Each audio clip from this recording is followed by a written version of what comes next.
Kahapon, nalaman natin ang kwento ni Patricia tungkol sa pinagdaanan ng kanyang amang na-diagnose ng pneumonia ng sanhi ng MRSA na isang bakterya na resistant o hindi tinatablan ng ilang antibiotics.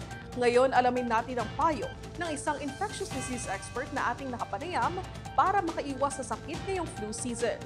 Narito ang part 2 ng aking special report. Kasabay ng buhos ng ulan ang siya ring pagbuhos ng mga pasyente sa mga ospital dahil sa trangkaso o influenza-like illness. Gano'n na nga ba kalala ang sitwasyon? Batay sa latest surveillance ng Department of Health, 6,457 cases ng ILI ang naitala mula September 28 hanggang October 11 sa buong bansa. Mas mababa ito sa naitalang 8,628 cases sa kaparehong panahon noong 2024. Kaya ayon sa DOH, bagamat marami ang nagkakasakit ngayon, walang pagtaas ng kaso kumpara sa nakaraang taon. Pero paano nga ba natin maproprotektahan ang ating sarili laban sa ganitong sakit?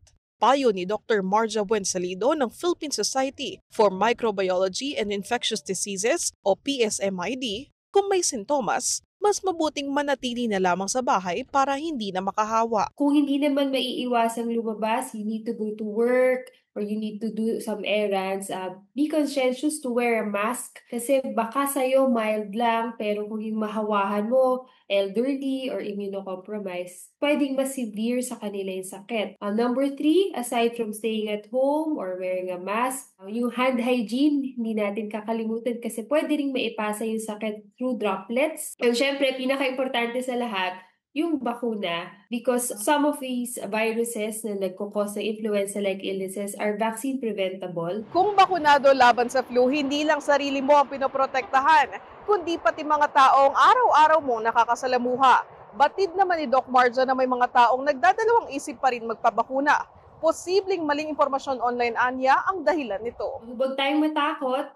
Knowledge is key. Huwag tayong basta makinig sa mga fake news. We have reliable sources like the news, WHO, DOH, CDC, marami namang reliable sources online. Karamihan naman ayon sa eksperto sa mga kaso ng ILI ay mild lamang at pwedeng gamutin sa bahay. Most can be managed in the house, yung mga tinatawag nating supportive treatment. No? Pag may lagnat, pwedeng uminom ng paracetamol, pwede rin kumain ng mas masusustansyong pagkain at magpahinga and rest. Dapat namang maging maingat kung lumalala na ang sintomas, tulad ng lagpas 3 araw na lagnat, nakakaranas ng panghihina o dehydration, hindi makakain o may comorbidities. Pagka nakita rin nila naman na merong mga alarm signs or warning signs or merong iba pang sakit yung bata o kaya yung pasyente, talagang mas advisable na mag-test kasi yung iba sa ibang viruses, meron ding gamot. Like yung influenza,